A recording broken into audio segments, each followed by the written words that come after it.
It's believed that the ancient Egyptians, as early as 5000 BC, polished rocks and rolled them to targets and began to create the basic rules of the game. Bocce then made its way to Greece around 600 BC. The Greeks later brought it to Rome, where people of all classes played it. Emperor Augustus, who ruled when Christ was born, proclaimed bocce the sport of statesmen and helped spread the game throughout the Roman Empire. The Romans elevated bocce from the Rock Age to rolling coconuts they imported from Africa, and they later carved balls out of African olive wood.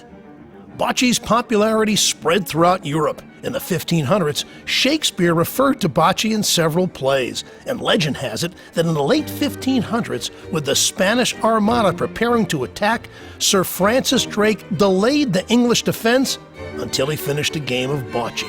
But it hasn't always been a smooth ride. This 1702 edict by the Catholic Church condemned bocce for encouraging gambling and prohibited its clergymen from playing it. And King Carlos of Spain banned bocce in the 1700s because he felt it interfered with military exercises like archery practice. European settlers brought bocce to the New World. And after fending off the British, George Washington built the court at Mount Vernon in the 1780s.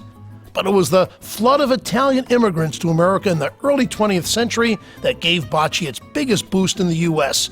As the Romans deserved credit for spreading the game throughout their empire, credit for the modernization of bocce also goes to the Italians. And in 1947, the first World Championship tournament was held in the Italian town of Rivoli. The Italians dominate the sport to this day because they play it the most. Bocce domes serving as social clubs are all over the country, like this one in the Tuscan town of Gubbio, where men congregate to play cards and bocce. These are bocce courts at a social club in Pienza in the Tuscan wine region of Italy. South of Assisi, you'll find the Circolo Bocciofilo Life, a name that symbolizes not just the sport, but the life-sustaining camaraderie Italians derive from it. In the smooth surface bocciodromos or on rough terrain, the essence of bocce remains the same. Get close to the Polino, compete, and enjoy time together with family and friends. These men played a more airborne style of bocce with heavy metal balls to cope with the uneven conditions.